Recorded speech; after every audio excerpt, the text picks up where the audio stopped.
الرحمن الرحيم الحمد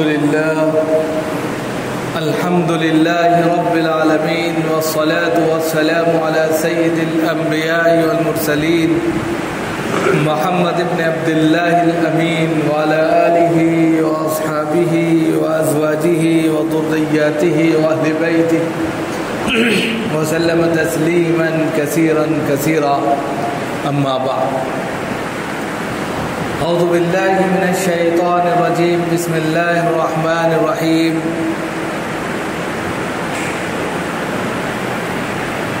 قل هو الله أحد الله الصمد لم يلد ولم يولد ولم يكن له كفوا أحد. صدق الله العلی العظیم. محترم بزرگوں اور دوستوں، دینی اور ایمانی بھائیوں، اللہ رب العزت کا شکر ہے، اس کا کرم ہے کہ اس نے ہمیں اپنی بارگاہ میں آنے کی توفیق عطا فرمائی. حضرات، ہم سب اللہ کے بندے ہیں اور اس کی بندگی کے لیے اس کے دربار میں حاضر ہیں تاکہ اس کی بندگی بجا کر اپنی عبدیت کا ثبوت اللہ کے حضور پیش کریں. اللہ رب العزت نے انسانوں سے جو سب سے اہم چیز مطالبہ کی ہے وہ یہی ہے کہ بندے اس کی بندگی کریں، اس کی عبادت کریں، اس کے سامنے جھکیں، اس کے سامنے مانگے اور اس سے اپنی تمام پریشانیوں کا حل حاصل کریں. اور اسی بنیاد پر انسان جب اللہ کے حضور میں سجدہ ریزی کرتا ہے تو بے شمار پریشانیاں اور بے شمار اس کی الجھنیں ختم ہو جاتی ہیں اور وہ پرسکون زندگی اور اطمینان والی زندگی حاصل کرتا ہے.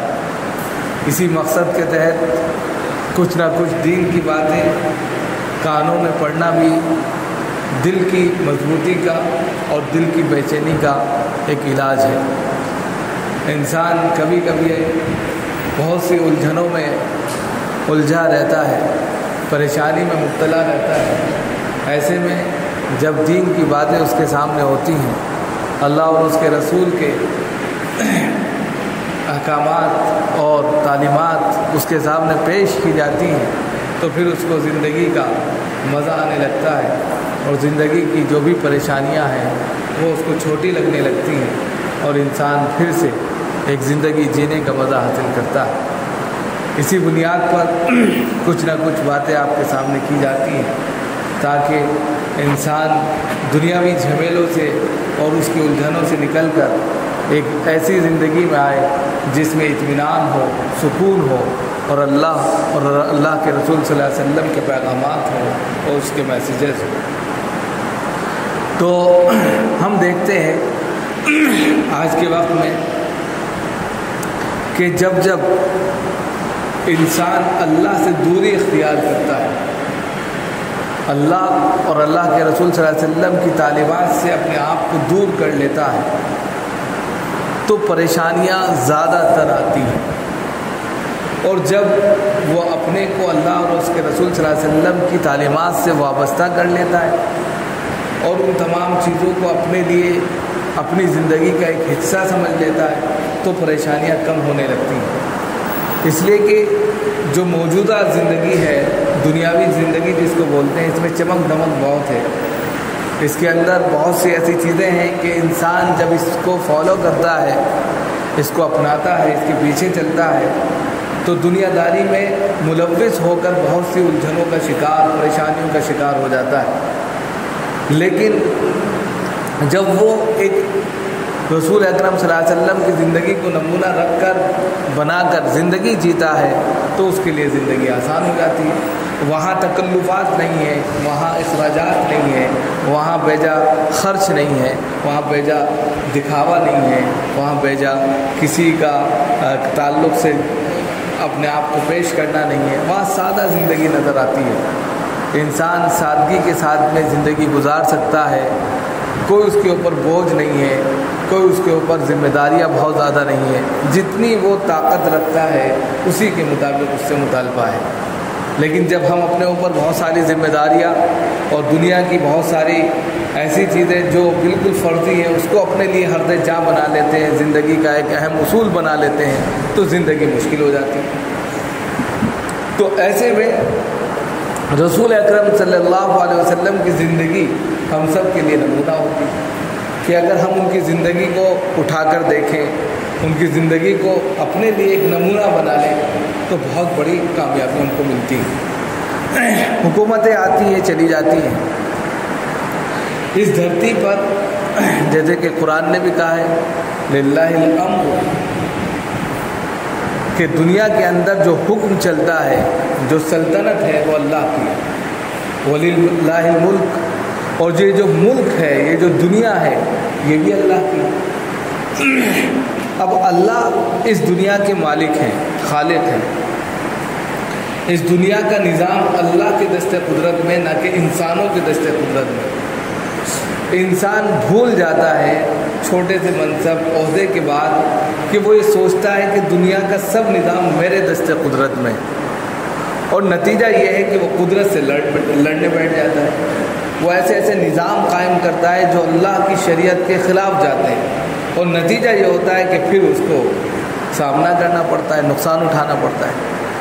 جس بھی قوم نے یا جس بھی ملک نے خدا کی وحدانیت سے، اس کے نظام سے ٹکرانے کی کوشش کی ہے، وہ نظام ٹوٹ گیا، درہم برہم ہو گیا، ختم ہو گیا۔ ایسے ہی ایک کہہ سکتے ہیں کہ مدعا آپ دیکھ رہے ہیں کہ یکساں سول کوڈ کا اٹھا ہوا ہے۔ یکساں سول کوڈ صرف مسلمانوں کا مدعا نہیں ہے جس کے اندر صرف مسلمانوں کو ٹارگٹ کیا جا رہا ہو، یہ تو ہر مذہب کا مدعا ہے۔ آپ صرف مسلمانوں کا بھی تھوڑی دیر کے لیے رکھ دیجئے، ایک طرف کر دیجئے، اور صرف غیروں میں ہی دیکھیے کہ اونچ نیچ کتنی ہے۔ برہمن یا اسی طرح جاٹ یا اسی طریقے سے پنڈت، مشرا، یہ تمام جو اونچی ذاتی کہلاتی ہیں، نیچے پرجا یعنی کہ جو نیچے کی ذاتی ہوتی ہیں، چمار ہے، چوڑا ہے، بھنگی ہے، سینی ہے، دلت ہے، یہ تمام کے تمام ایسے ہیں جن کے اندر خط افلاس سے نیچے زندگی گزارتے ہیں۔ اب ان کے اندر ایک نہیں 1000 سے بھی زیادہ درجے کا تفاوت نظر آتا ہے۔ وہ ان کی مندروں میں نہیں جا سکتے، وہ ان کے برتنوں میں پانی نہیں پی سکتے، وہ ان کے پاس کھڑے نہیں ہو سکتے، وہ ان کی چیز کو ہاتھ نہیں لگا سکتے، وہ ان کو ٹچ نہیں کر سکتے۔ تفاوت اتنا زبردست ہے، اور پھر یکساں سول کوڈ کی بات کی جائے سمجھ میں نہیں آتا۔ نمبر 1۔ دوسرے، آپ مسلمانوں کا ایک چھوٹا سا نمونہ دیکھیے۔ مسلمان ایک ہی پلیٹ میں 10 لوگ کھانا کھا لیتے ہیں، ایک ہی گلاس سے 10 لوگ پانی پی لیں گے۔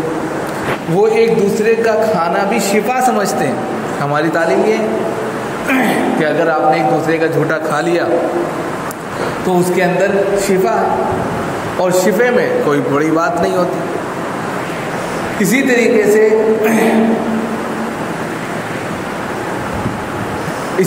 سے تعلیمات کو اگر آپ دیکھیں اس میں بھی تفاوت نظر آتا ہے۔ آپ ان کے یہاں دیکھیں تو نیچے جاتی کے لوگ پڑھ نہیں سکتے، وہ اعلیٰ تعلیم حاصل کرنے کے لیے بنے ہی نہیں ہیں۔ اگر سنویدھان اٹھا کر دیکھیں اور پچھلے اگر بھیم راؤ امبیڈکر کا پورا زمانہ دیکھیں تو اس سے آپ کو صاف معلوم ہو جائے گا کہ ان کے یہاں تعلیم تھی ہی نہیں، ان کو صرف اور صرف خدمت کے لیے پیدا کیا گیا تھا۔ وہ یہ تصور رکھتے تھے۔ اسلام نے سب تفاوت کو ختم کیا۔ اس نے کہا سب کونوا عباد اللہ اخوانا، سب اللہ کے لیے بھائی بھائی ہیں، کسی کے اندر کوئی تفاوت نہیں۔ قرآن نے کہا کہ، اور احادیث کے اندر بھی کہا گیا کہ یا ایھا الناس انا خلقناکم من ذکر و انثی وجعلناکم شعوبا وقبائل لتعارفوا ان اکرمکم عند اللہ اتقاکم۔ قرآن کا کتنا بڑا فرمان ہے کہ ہم نے ایک جان، ایک مرد اور ایک عورت سے پورے انسانوں کو، تمام انسانیت کو پیدا کیا۔ کتنا بڑا میسیج ہے اس کے اندر۔ اب یہ بات اگر ان کے سامنے رکھی جائے کبھی مانیں گے نہیں، کبھی اس چیز کو تسلیم نہیں کریں گے، جبکہ قرآن بالکل انصاف کی بات کہہ رہا ہے۔ پھر دوسرے نمبر پر جو بات کہی ہے وہ یہ کہ ہم نے سب کو ٹولیوں میں، جماعتوں میں، خاندانوں میں آپسی تعارف کے لیے بنا دیا تاکہ ایک دوسرے کو پہچان سکے. اتنا بڑا خاندان ہو جائے گا تو کس طریقے سے کون کسی کو جانے گا. تیسری بات جو کہی وہ کہ یاد رکھو اللہ کے نزدیک جو سب سے زیادہ محبوب ہوگا وہ تقوی کی بنیاد پر ہوگا. یہ تین باتیں بڑی اہم ہیں. اسی کو حدیث کے اندر بھی پیش کیا گیا. حدیث میں کہا گیا لا فضل لعربی علی عجمی ولا لعجمی علی عربی ولا لیسود علی ابیض ولا لیبیض علی اسود الا بالتقوی کلکم من آدم وآدم خلق من تراب. بہت اہم بات کہی ہے. کسی مذہب میں یہ تعلیم نہیں دی گئی. کہا کسی کالے کو کسی گورے پر، کسی گورے کو کسی کالے پر، کسی عربی کو کسی اجمی پر، کسی اجمی کو کسی عربی پر. کوئی فضیلت نہیں تقوی کی بنیاد پر. اب مسلمانوں نے تو اپنی تعلیم بالکل صاف ظاہر کر دی. اسلام بالکل دونوں چار کی طرح واضح ہے کہ وہ کسی کو فوقیت نہیں دیتا. کلکم من آدم و آدم خلق من تراب. کلکم من آدم، تمام کے تمام لوگ آدم سے اور آدم مٹی سے بنائے گئے تھے. لہذا سب کی خلقت مٹی ہے. لہذا مٹی کے اندر اکڑنے کی، مٹی کے اندر گھمنڈ کرنے کی، مٹی کے اندر ایک دوسرے کے خلاف جانے کی، مٹی کے اندر غرور کرنے کی صفت نہیں ہوتی. اب انسان اگر غرور کرنے لگے تو وہ اس مردے کے مانند ہے جو اکڑ جاتا ہے، جس کے اندر جو ہے پھر سکڑنے کی، ند پڑنے کی صلاحیت نہیں ہوتی. تو گویا اگر سماج کو ایک کیٹیگری میں لانے کی کوشش کی جا رہی ہے، حالانکہ یہ سیاسی پھندا ہے، اس لیے یہاں سے ہم جو بات کرنا چاہتے ہیں وہ یہ ہے کہ اس مدعے پر آپ صرف اور صرف اپنی شریعت کو فالو کریں.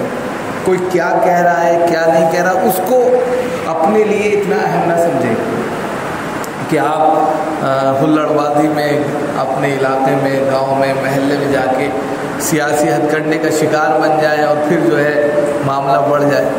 آپ اس کا شکار نہ بنیں، بلکہ آپ اپنی شریعت پر عمل پیرا ہو جائے، خود بخود محض چلا جائے. آج جو نظام قدرت ہے، تبھی اس طرح کے نظامات یعنی کہ آتے جاتے رہتے ہیں جب ہم شریعت سے خود مخالفت کرتے ہیں. اگر ہم شریعت کو اپنا لیں، مان لیں، تو آپ دیکھیں کوئی آپ کا کچھ نہیں کر سکتا. سکھ یہاں پر مشکل سے 4 سے 5% ہے. وہ اپنے تمام شعار کے ساتھ میں اس دھرتی پر رہتے ہیں، کوئی ان کو بدل نہیں سکتا.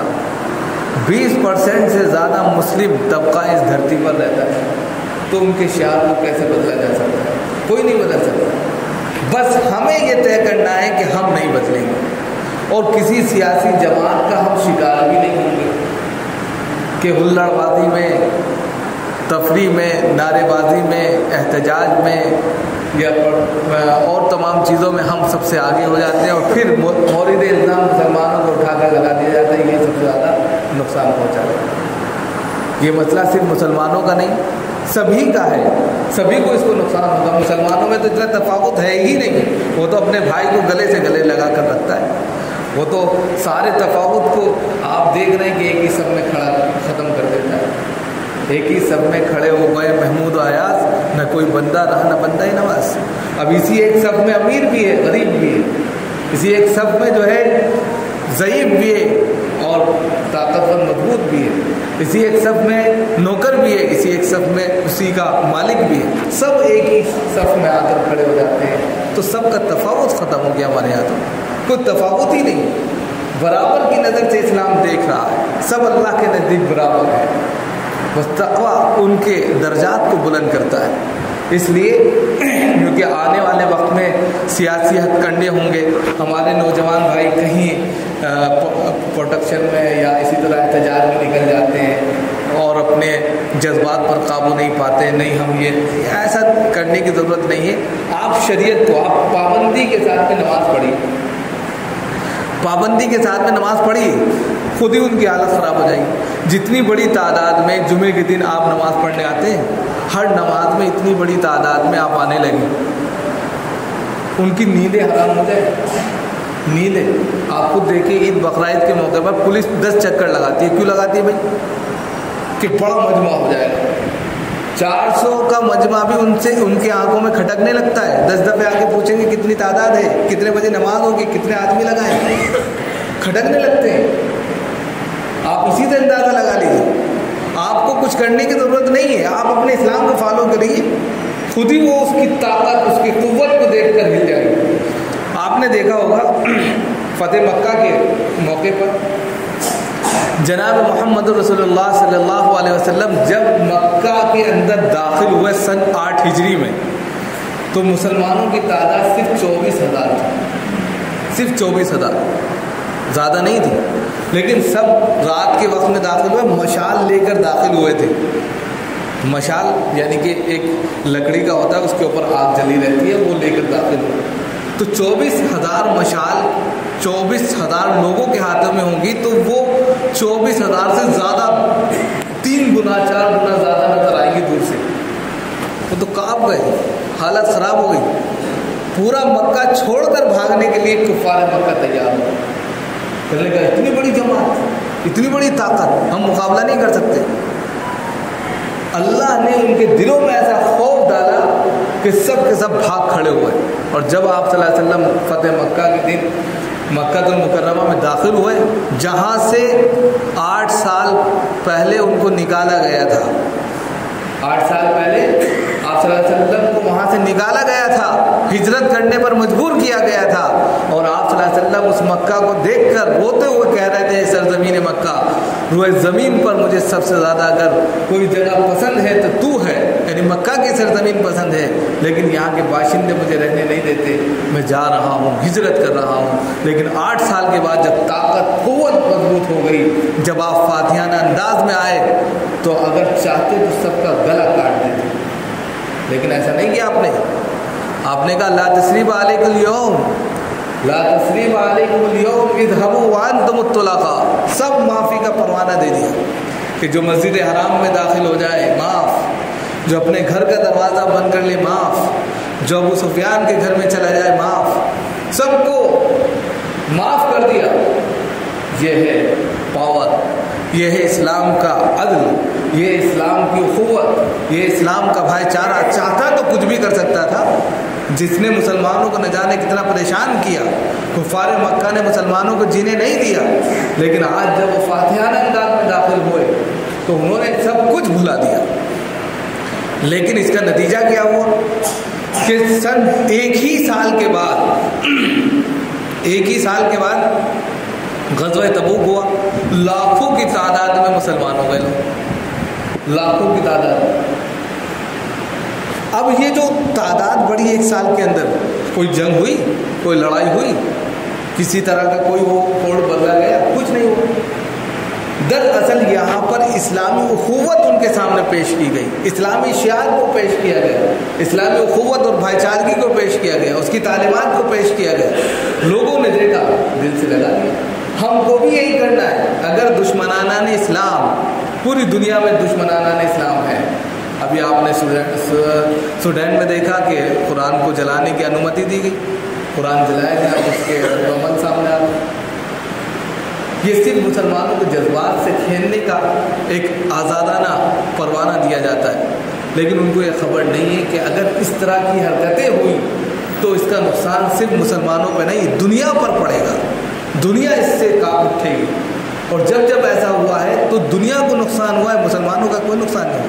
مسلمان جتنی ترقی کرے گا دنیا اتنی ترقی کرے گی. ماذا فخر العالم بن حداد المسلمین ایک کتاب ہے حضرت مولانا کی, انہوں نے اسی چیز کو اس میں پیش کیا ہے کہ جب مسلمانوں نے دنیا پر ترقی کی, راج کیا, دنیا نے ترقی کی, اور جب مسلمانوں نے تنزلی کا منہ دیکھا, دنیا اس کا خمیازہ آج تک بھگت رہی ہے.